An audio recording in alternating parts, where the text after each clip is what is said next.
This is RAIN Hamcast number 54, posted November 13th, 2021 on the rainreport.com and on the YouTube Rain Report channel. See the link on the rainreport.com's main menu. I'm Will Rogers, K5WLR. Have you ever had the chance to participate in an amateur radio census? Well, now you can. The Maryland ham making this possible is Jim Alyanak, K3MRI. In his QRZ bio, Jim describes himself as husband, dad, military, humanitarian, adventurer, filmmaker, photographer, amateur radio operator, K3MRI, and vegan. Continuing to read from his QRZ bio, in high school I was the newspaper and yearbook photographer. In college, while studying both physics and communications, photography was my source of income. Throughout my life, I have sold my images. I was also the founding president of the Forum for the Analysis of Communications and Trends, the strategist behind the World Urban Campaign, an advisor to the World AIDS Campaign, and a founding board member of the World Prevention Alliance. I continue to provide high-level communications and perception consulting services. See www.excessnoise.com. Here's our first of two excerpts from his virtual talk, Shaping the Future of Ham Radio, prepared for the August 2021 QSO Today Virtual Ham Expo. Hi, I am K3MRI. The name is Jim, and today I'd like to talk to you about how we possibly join forces to shape the future of ham radio. About 3 years ago, after tearing down our field day setup, a group of us was sitting around a picnic table doing our hot wash. As we were talking about CW, one of my buddies throws out an innocent question. He asks, "Sorry to change the subject, but how many hams do you think operate CW?" So we do a Google search and a Bing and a DuckDuckGo and poke around the ARRL and a few forums, and sure enough, we find no conclusive data. Nowhere can we find, at least not in the public domain, how many amateur radio operators today actively practice CW. I knew there were some surveys out there. I also knew that some large organizations in the amateur radio world, as well as some publications, had asked this question before. But if they had an answer, we sure could not find it on the internet. When I got home that Sunday night, as we all do after field day, the question haunted me. What's more, I started to have all sorts of other questions about amateur radio. Lots and lots of them. For instance, how much did operators spend on equipment every year? What time of day was favored to operate? Did hams have a band preference that they chose over the others? And so on and so on. I won't bore you with the research that ensued, other than to say that we did find one good survey. You've probably seen it. It's called State of the Hobby. And while it's a really good project launched by N8RMA, we had something slightly different in mind. So after refining the concept, a first set of questions was drafted. I admit, perhaps too many of them were drafted, at which point my first instinct was to reduce the number. Having had experience with large-scale surveys in the past, I knew from experience that people's attention span was short. But which questions would I cut out? They all seemed relevant. Also, when I started to share the questions with friends, rather than want to cut some out, they started to point out all the questions I was missing. The result, it's called Ham Census, and the URL is hamcensus.org. I'll get around to showing it to you in a little while, but first, if you've taken the census, you know that it is not short. It actually takes 30 to 40 minutes for most people to complete it. I admit, when we went live, I was scared that no one would complete it. They would start, but then give up. I am pleased to report that despite a few vocal critics who have called Ham Census a total waste of their time, 70% of people who start actually finish.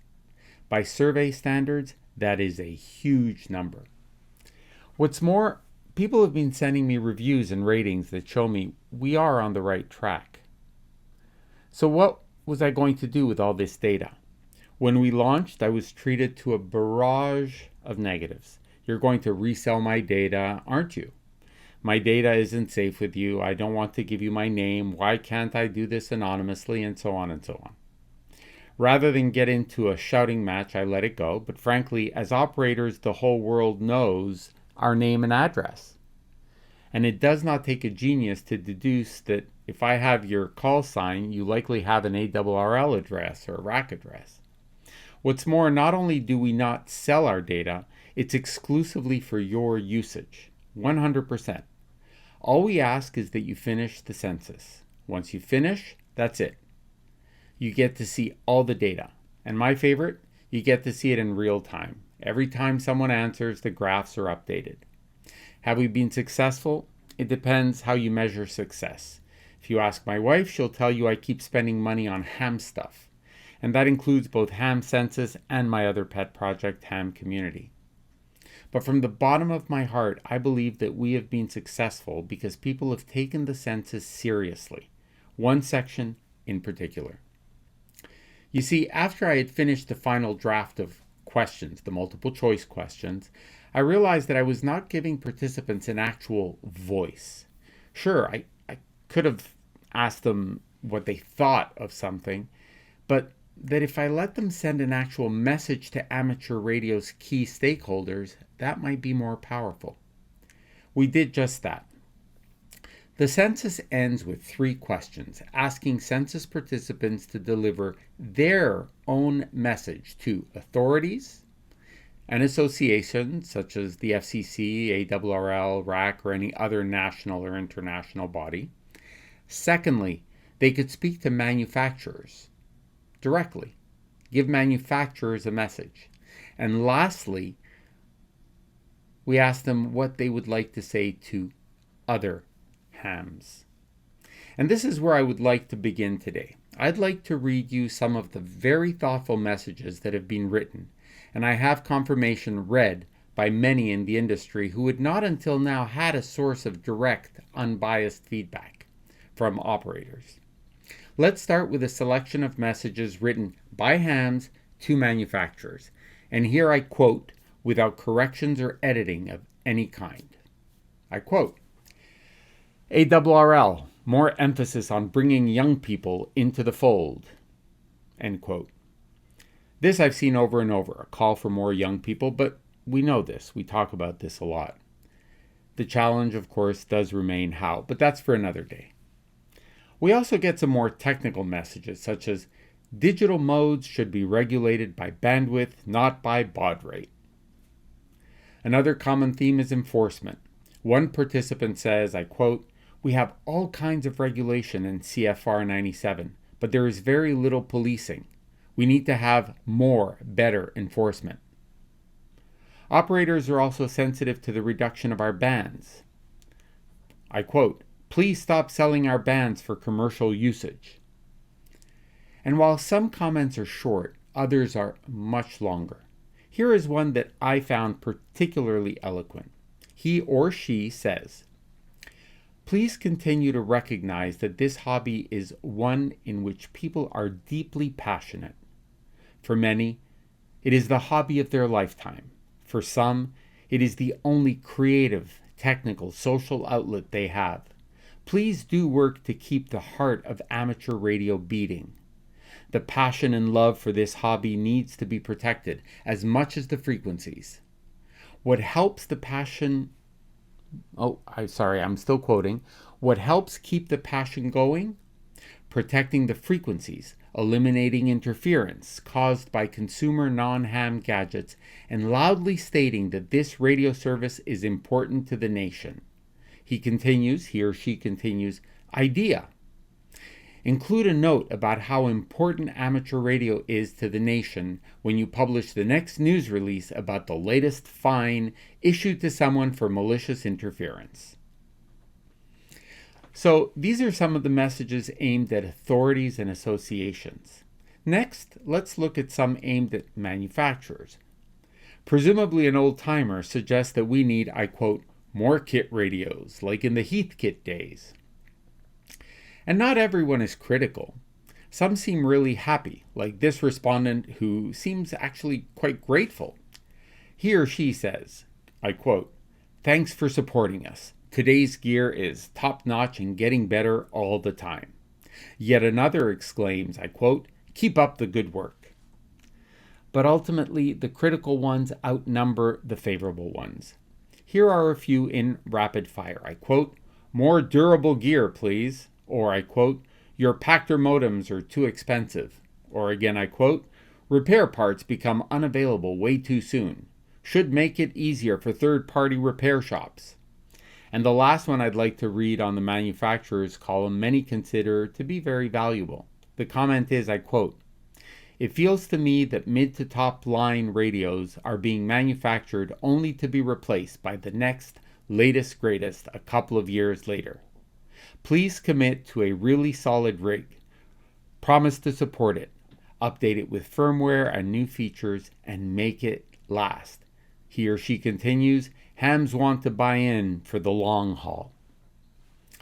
I don't know about you, but I find that these statements are useful. I hope that you agree. Which brings us to the third column, the messages by hams to fellow hams. There is one theme that rules them all. By far, the main beef is on-air attitude. Here's a first comment. Be nicer on the air and at in-person events, and don't give a spotlight to those who aren't. Or another says, be more inclusive of younger hams and stop being arrogant know-it-alls towards newcomers to the hobby. Some comments are more blunt, like this one, which simply reads, "Don't be an ass." Or another says, "Remember that it's only a hobby. Stop getting angry with each other." But yes, there are also many positive ham-to-ham comments. None sweeter than this one. Though he does get in a micro jab, he or she says, "I love this hobby and the 98% of you who are great operators. Hope to catch you all on the bands." I hope that I'm one of those 98%. So that's one part of the census, but the meat are the questions, the nearly 250 of them. You heard right.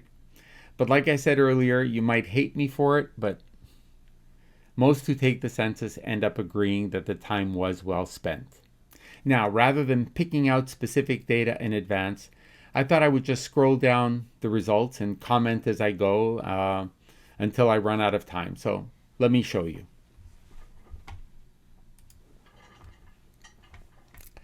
So this is the site, hamcensus.org, and this is what it looks like when you're logged in. If you're not logged in, it will look slightly different.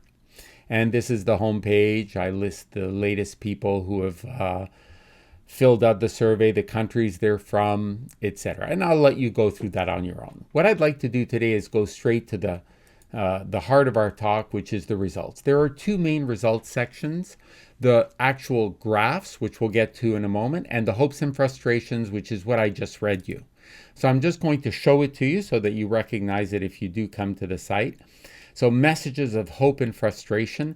And as I told you, you've got the two authorities and associations section, you've got the gear manufacturers, and you've got two fellow hams. And if you scroll down, if you have filled out the census, you will be able to read all the comments.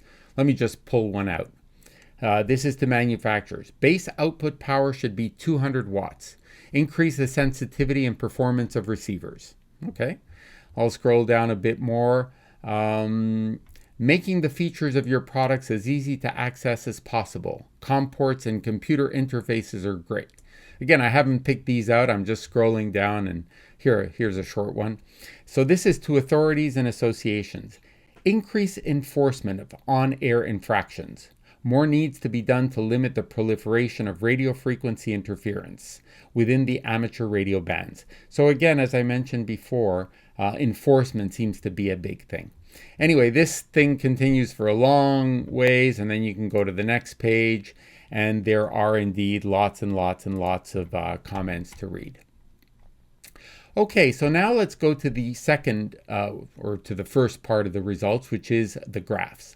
Let me click on it, and you will notice when you go to it, It's a very big page, and so you will see, please read, this is a very long page. It takes time to load. Wait for the bar below to start moving and to reach 10 before moving the mouse or scrolling. And so I am waiting, and here we come. And now the entire page is loaded. Again, if you have filled out the census, you will get to look at all the results. If you have not filled out the census, I still give you a small section to peruse, a little sample, but not the full census.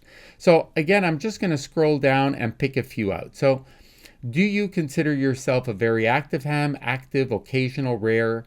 Well, clearly only 19% consider themselves to be very active hams, but if you had very active and active, it's a big chunk. So yeah, definitely most of the amateur radio operators who answered the survey from, I repeat, 28 countries. I don't think I mentioned that. Yeah, we've had respondents from 28 countries. Let's go down. Bands operated, yeah, all over the place. Bands you currently able to transmit, pretty much all over the place. Contact logging is interesting. A lot of people have never logged a contact. They have logged but no longer do. Let's go to the other end. Log every contact I made. That's not bad. So 28.4% of respondents log every contact they ever make. If you add that with their almost all contacts, that's about 56%, 56.6%. So that's quite high. Contact logging methods, interestingly, logbook software on the computer is the winner by far. I like this one.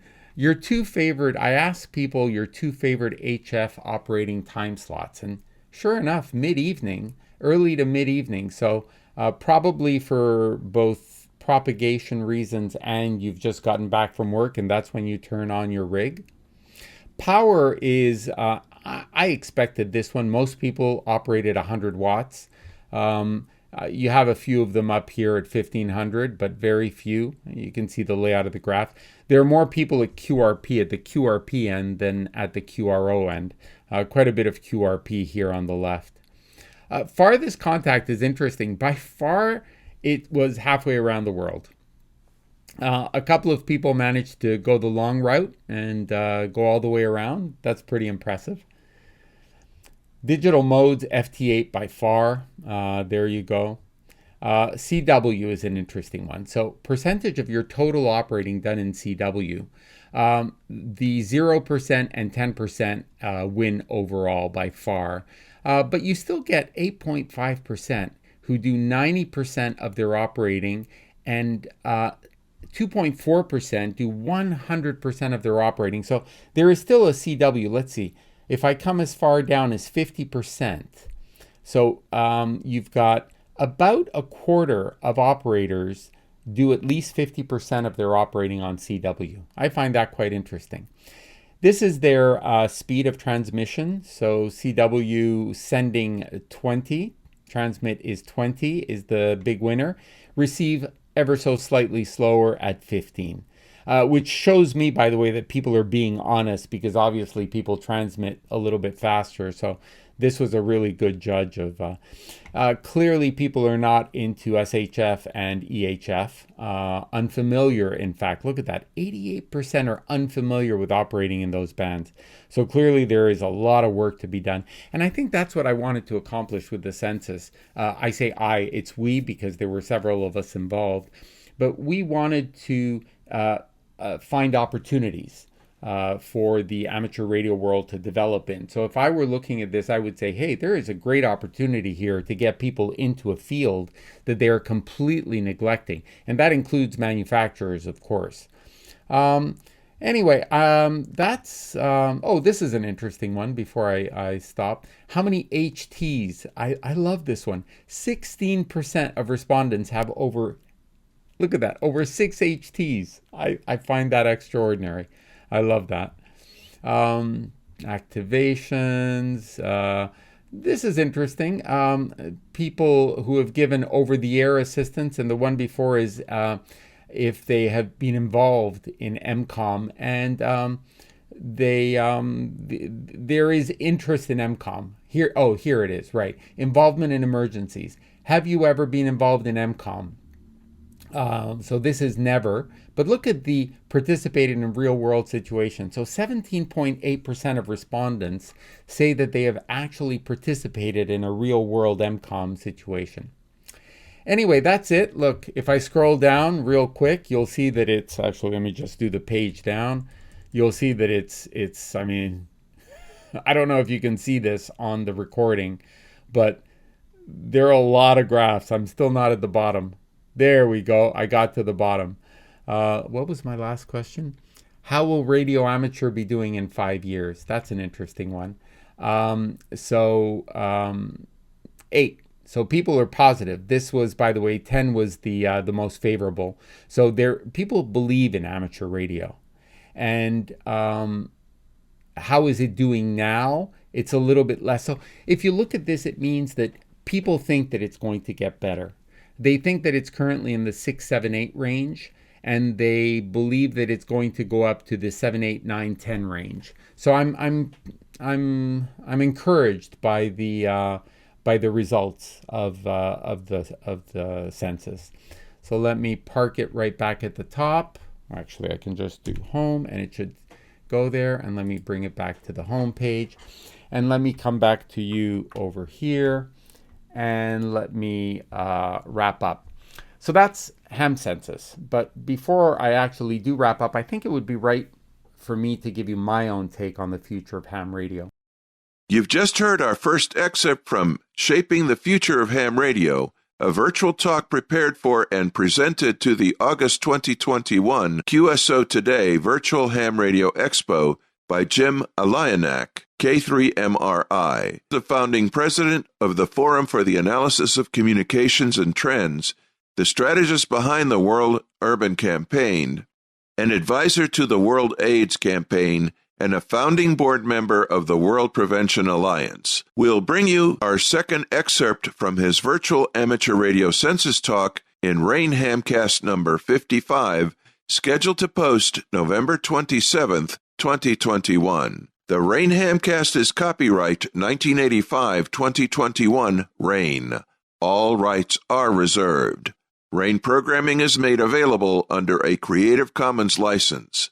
The downloading, sharing, posting, and transmission of this bi-weekly Hamcast via amateur radio in its entirety is encouraged. Your feedback and support for this Hamcast are welcome via therainreport.com. YouTube technical assistance, Tom Shimizu, N9JDI.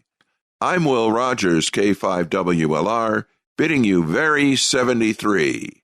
Keep on hamming.